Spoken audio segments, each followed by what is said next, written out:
Have you ever wondered what really happens inside a shopping mall after midnight when the escalators stop humming, the lights flicker on their own, and the only footsteps echoing through the empty halls are yours?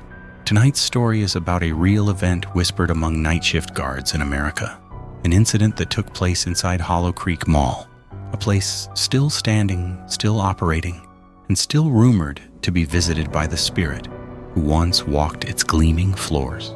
But one night, that spirit wasn't just seen, it chased, it whispered, and it almost never left.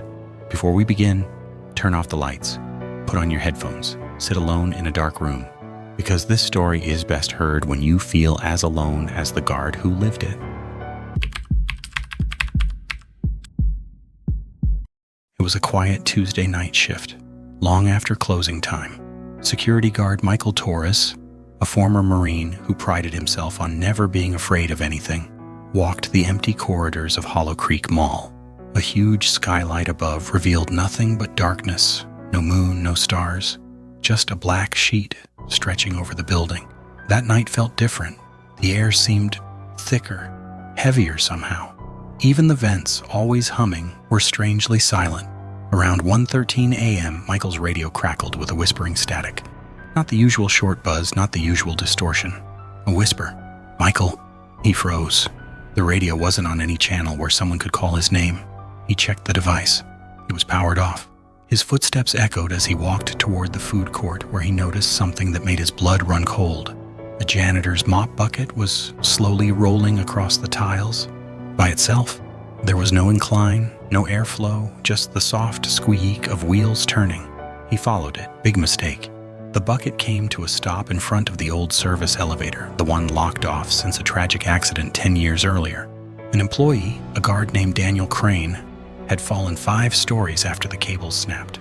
Ever since then, guards refused to go near it. Michael muttered, "Not tonight," and turned to walk away. Then the elevator dinged.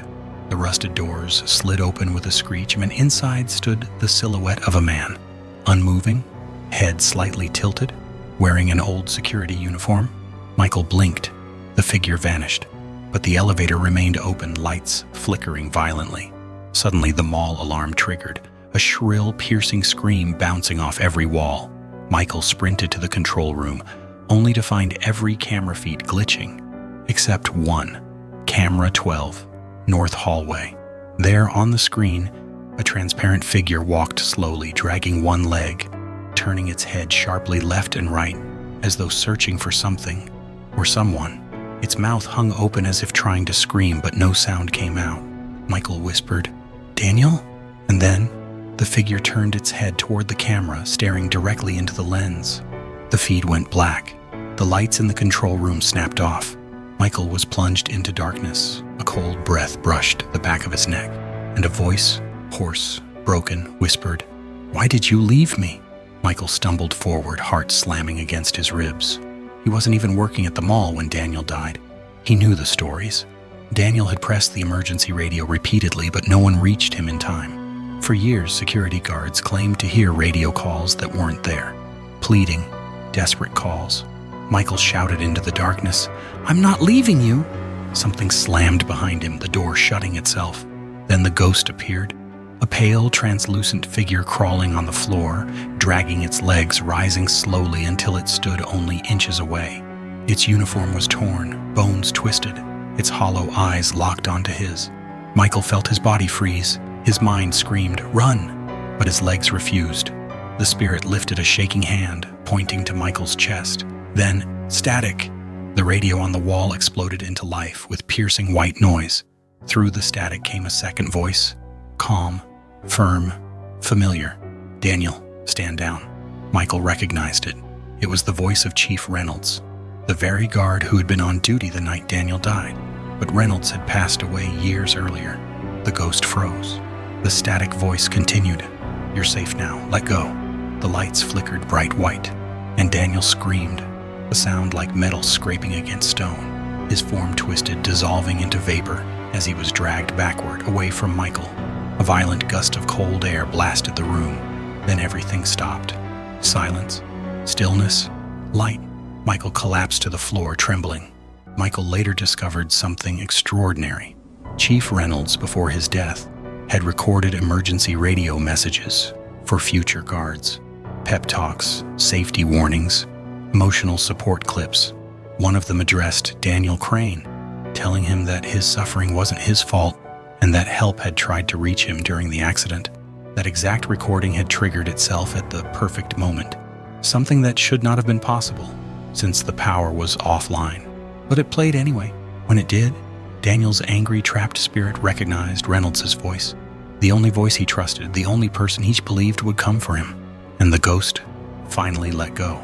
His screams shifted into a soft sigh and then faded.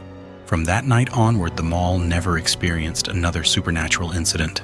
No more whispers, no more shadows, no more crawling figures. Michael stayed on the job, eventually becoming head of security himself. He always said he wasn't a hero, just someone in the right place at the right time. But every year on the anniversary of Daniel's death, Michael placed a single white carnation near the old elevator door, a tribute to a soul finally freed.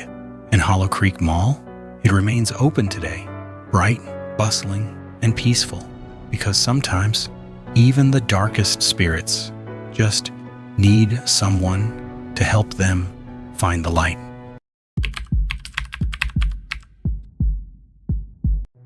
A 13-story office building, once gleaming with economic promise, now mostly empty after years of budget cuts, relocations, and layoffs.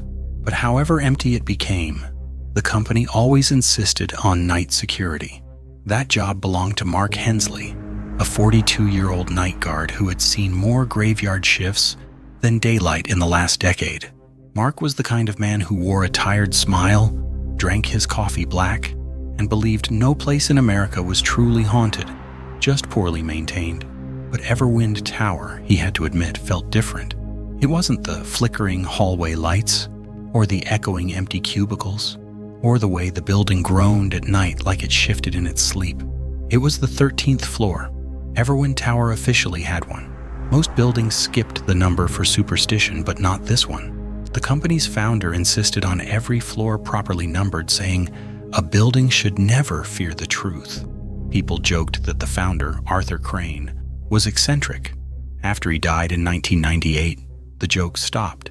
Strange things began happening on the 13th floor. Employees complained of voices, shadows, cold spots, computer screens turning on by themselves, until finally the floor was shut down for renovation.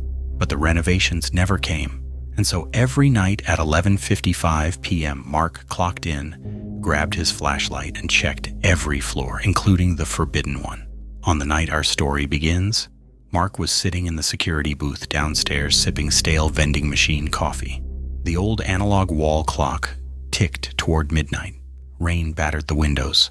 Thunder shook the glass. Most nights it was boring. Tonight, it wasn't. At 12:03 a.m., the intercom crackled. Mark sat up straight. No one should be using the intercom. The building was empty, every employee long gone. Then he heard it, a woman's whisper, soft, breathy, trembling. "Help me." Mark stared at the intercom speaker. The voice continued, 13th floor. He froze. The radio on his belt suddenly flickered with static. A cold breeze swept through the booth, even though every window was sealed. Mark checked the monitors.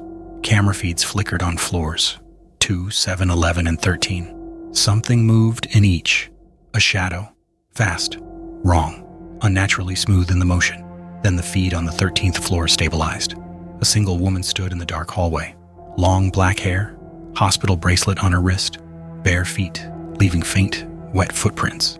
She stared directly into the camera, as if she could see Mark watching her. Mark's heart pounded, but he had a duty, and so, like every horror story begins, he picked up his flashlight, his key ring, his trembling courage, and stepped into the elevator. The doors slid shut. The panel lights flickered. He pressed 13. The elevator shuddered like something heavy was hanging to the cables above. He swallowed.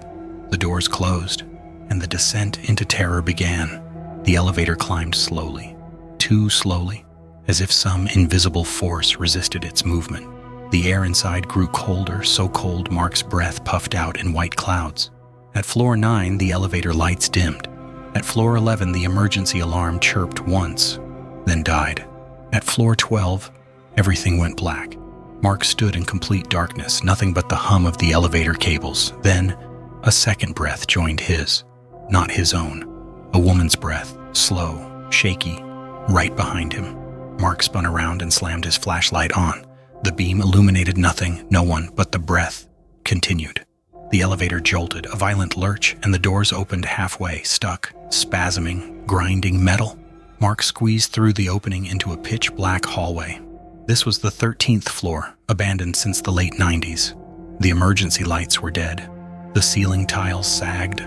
Water dripped somewhere in the distance. Dust coated every surface. But on the walls, finger-drawn messages streaked through the dust. Not random smears. Deliberate words. Don't go, turn back. She's still here. Run, run, run. Mark wiped his sweaty hands on his uniform. Somewhere down the hallway, a phone rang. An old landline phone. Mark followed the sound. His flashlight flickered, but he forced himself onward. The ringing came from an old glass-walled office, once belonging to the founder, Arthur Crane. The office door was cracked open. As Mark approached, the ringing stopped.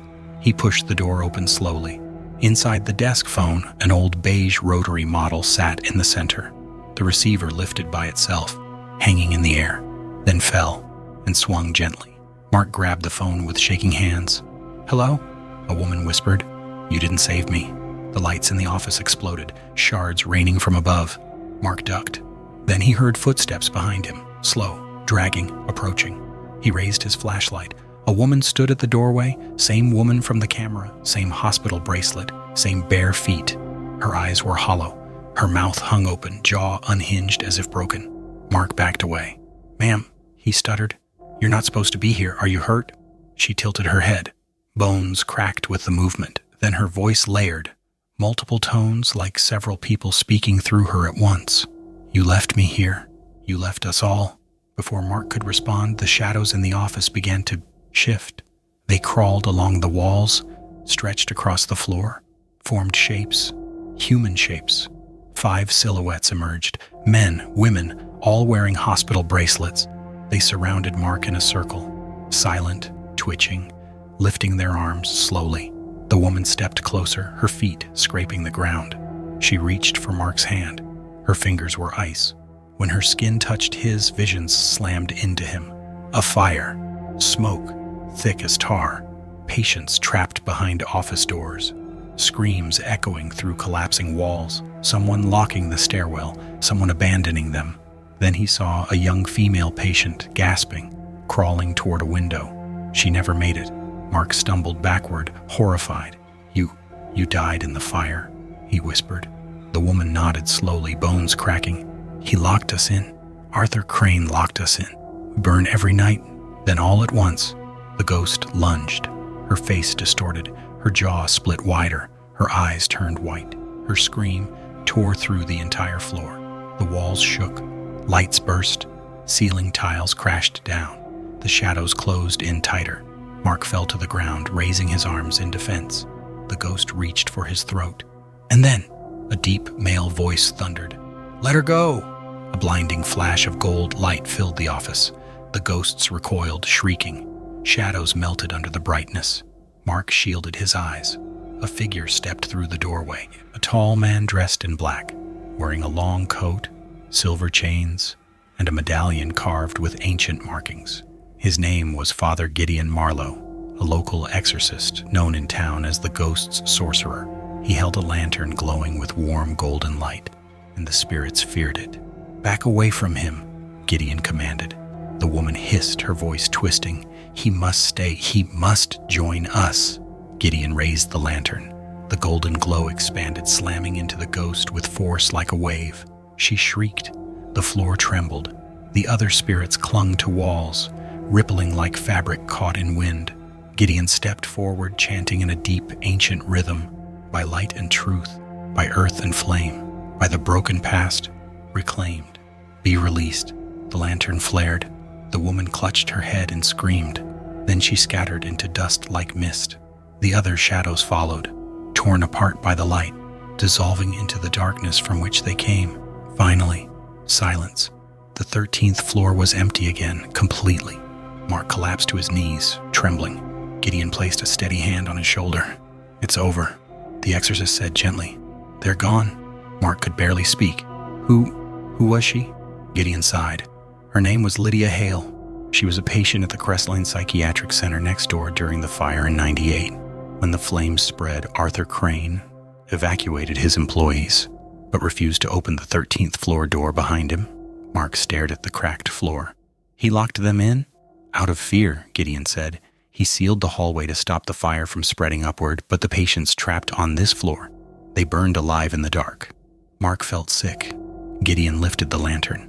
"This light doesn't harm spirits, it frees them." They walked together into the main hallway. The golden glow spread through the floor. It soaked into the walls, the ceiling, the floor tiles. It seeped through the air like warmth after years of cold. Then in the soft light, hundreds of tiny embers rose from the ground, glowing specks swirling gently upward. The spirits, being released, they floated toward the ceiling, dissolving like sparks into the night. In the distance, the faint cries of the trapped patients softened, then faded into peaceful stillness. When the last ember vanished, Gideon closed the lantern. "It's done," he said. Mark took a long, shaky breath. "Thank you." The exorcist nodded. "No spirit wants to haunt forever. Pain traps them. Recognition frees them." Mark looked around. For the first time since he had started working there, the 13th floor felt warm, human, alive. The two men took the elevator down. It worked perfectly now. No flickering, no jolts, no cold. As they reached the lobby, dawn broke across the Michigan sky. Soft pink light spilled through the glass doors. Mark turned back to the building one last time. No shadows watched him. No whispers followed him. Gideon clapped him on the back. "You faced her when few would. You showed her you weren't a coward like Crane." Mark smiled faintly. Then he walked out into the early morning light. Everwind Tower stood silent, peaceful, free. And though the story of the lost patients would echo through Hemlock, Michigan for decades, one thing was certain. The curse was broken. The spirits were freed, and the ghost of Everwind Tower would never return.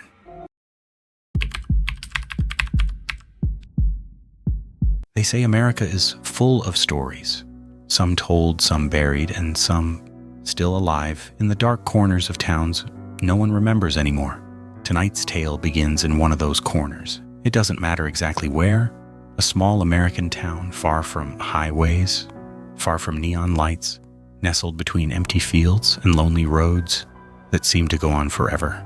A place where fog rolls in early and leaves late, and where the night feels like it watches you back. This is the story of Daniel Reyes, a night shift security guard who worked at an old, declining multi-story parking structure known simply as Lot 27. Lot 27 wasn't the kind of place anyone liked after sundown. Even during the day, locals avoided its cracked ramps and dim stairwells. But at night the air felt heavier, the shadows longer, and the silence too unnatural to be just silence. Still, Daniel worked there, every night, alone. On the night our story begins, the clock read 11:58 p.m., and Daniel parked his dusty white security truck on the ground floor. The overhead lights flickered like they were too tired to stay awake with him. The radio buzzed with soft static. Daniel sighed, sipped his cheap gas station coffee, and checked his watch. 12 o'clock, another long night, he mumbled. But this night would not be like the others. This night would pull him into a truth no one in town dared acknowledge. A truth he would later swear was real, even when others tried to tell him it had to be his imagination. Because at 12:03 a.m., Daniel heard footsteps on the floor above him, heavy, slow, and dragging. No cars had come in, no employees were scheduled, and Daniel knew down to his bones, that he was supposed to be alone. The video opens with Daniel lifting his flashlight, the beam trembling in his hand, and saying into the radio, "Dispatch, is anyone supposed to be in Lot 27 tonight?" Static answered him, and the footsteps grew louder. Daniel climbed the ramp cautiously, his boots echoing in the concrete silence. His flashlight beam sliced through swirling pockets of dust. The second floor was empty, completely, but the footsteps had not stopped. They were now on the third floor. Daniel radioed again. No answer, just deep, distorted static, like someone whispering through broken wires. He swallowed hard and climbed another level. When he reached the third floor, a chill swept across the concrete like a sudden gust of winter air. His breath fogged. His fingertips went numb. Then he saw it. A woman standing at the far end of the parking floor. Long black hair, bare feet, wearing a hospital gown dirty with soil and dust. She swayed gently as if moved by a breeze that didn't exist. Daniel froze. He raised his flashlight. The beam touched the woman's shoulder, and she snapped her head toward him with an impossible speed. Her face was pale, sunken, eyes dark, empty, bottomless. "Ma'am, are you okay?" Daniel whispered, though he already knew the answer. Something inside him, something primal, told him to run. Instead, she opened her mouth, not to speak, to scream. A high-pitched, bone-shattering scream that echoed through Daniel's skull. The lights overhead flickered violently. The ground vibrated. His radio exploded with distorted voices, hundreds of them, crying, laughing, whispering, begging. Daniel stumbled backward. The woman's body jerked forward 1 step, 2 steps. Then she vanished, as if someone had cut her image out of reality. Daniel gasped for air. He pointed his flashlight wildly around. Nothing except the echo of her scream, still bouncing in the concrete. He ran down the ramp, heart pounding, sweat cold on his skin. He jumped back into his truck and slammed the door shut. But when he turned the key, the truck didn't start. The radio turned itself on. A whisper came through, slow, stretched like a broken tape. "Help me!" Daniel froze. The whispering continued, now layered with other faint voices. Then, bang, bang, bang. Something slammed the side of his truck. Daniel turned. No one was there. Then he saw it, on the rear view mirror. A shadow, tall, skinny, bent, standing just behind the truck, even though the lot was empty. He spun around. Nothing there, but the shadow remained in the mirror. Slowly, it leaned toward the glass. A long, twisted hand reached out, as if trying to crawl into the vehicle. Daniel screamed and shoved the door open. He ran across the lot toward the stairwell, the only place with working lights. But the stairwell lights were flickering too. He reached the second-floor landing, panting, gripping the rusted handrail. That's when he felt it. A hand on his shoulder, cold as ice. Long fingers, a grip that tightened with slow, crushing force. Daniel turned, but nothing was there. The hand, however, remained on him, invisible, cold, pressing. He staggered forward, gasping. He felt a breath on the back of his neck. A whisper. "Why did you leave me?" Daniel bolted up the stairs to the roof. He didn't know why, maybe instinct, maybe panic, maybe the illusion of open air meaning safety, but he was wrong. The rooftop was where the haunting reached its peak. Up there, under a flickering floodlight, he saw them. Dozens of shadows, standing, watching, silent. They lined the edges like dark silhouettes cut from the night itself. Their heads turned toward him in perfect unison. Daniel's flashlight flickered. He backed away. One shadow stepped forward and collapsed into a puddle of darkness that spread across the rooftop surface like ink. Then the puddle moved, fast toward Daniel. He screamed and stumbled backward. The darkness rose, taking shape, building a figure. The woman, the ghost he had seen earlier. Her voice now layered with dozens of others. You left us in the dark." Daniel shook his head. "I don't know who you are. I don't know what you want," he cried. Her head twitched, jaw unhinging slightly. "Find the light." Then the rooftop lights exploded. Everything went black, and Daniel felt dozens of cold hands pulling at him, dragging him toward the edge of the roof. Their whispers grew louder. "Stay, stay, stay with us." Just as Daniel's boot slid over the concrete edge, a new sound, a loud metallic clang, echoed through the structure. The hands froze, the shadows turned, another clang, and then a glow, warm, golden, soft. It rose from the lower floors like someone carrying a lantern. The shadows hissed and retreated. The woman clenched her jaw and floated backward. The light grew brighter, filling the rooftop, and Daniel saw him, old Jim Halper, the former maintenance man who had worked at Lot 27 for 30 years before retiring. He held an old industrial lantern, the kind that never fully died no matter how many decades passed. "Back away from him," Jim said firmly, raising the lantern. The spirit shrieked, twisting in unnatural agony as the light washed over them. The rooftop shook. The shadows scattered. The woman evaporated into a swirl of dust and smoke, and then silence. Deep, peaceful, astonishing silence. Jim helped Daniel to his feet. "You weren't supposed to go up there alone," Jim whispered. "No one goes to the upper floors after midnight, not since the accident." Daniel trembled. "Accident? What accident?" Jim sighed, eyes heavy with memories. Fire. 20 years ago. A group of patients from the old psychiatric hospital next door were brought here by mistake during an evacuation. They never made it out. Daniel stared at the lantern. Jim continued. "This light, it was the only thing that kept the spirits calm back then. I kept it all these years, just in case." Daniel and Jim descended the stairwell together, lantern in hand. The warm glow clung to them like a shield. As they walked each floor, the air warmed. The oppressive silence lifted. The lights brightened. By the time they reached the ground floor, the lot felt normal. For the first time in decades, Jim placed the lantern on the hood of Daniel's truck. "Spirits like that don't want to haunt," he said softly. "They're stuck, lost, scared. All they needed was someone to acknowledge them and guide them out." Daniel took a deep, steadying breath. "So, it's over?" Jim nodded. "The place only stays cursed when no one cares enough to free it. Tonight you broke the cycle." As dawn approached, golden sunlight seeped into Lot 27, illuminating every corner. The shadows that once crawled through its cracks were gone. The cold air that once suffocated it had vanished. The oppressive stillness lifted, replaced by quiet morning birdsong. Daniel stood at the entrance and looked back one last time. Nothing moved, nothing whispered, nothing watched. For the first time, the parking structure felt like any other aging American building, worn, weathered, but harmless. Jim clapped a hand on Daniel's shoulder. "You did good, son. No one else would have stayed. Most would have run." Daniel cracked a tired smile. "I wanted to," he admitted. "But you didn't," Jim said. "And because of that, the spirits finally left this place." Daniel started his truck. It roared to life on the first try. As he drove away, sunlight glinting off the windshield, he felt a strange sense of peace, one he hadn't felt in years. The curse of Lot 27 was finally broken. And though the townsfolk would whisper the tale for generations about the guard who faced the darkness and set the lost souls free, the parking lot itself remained quiet.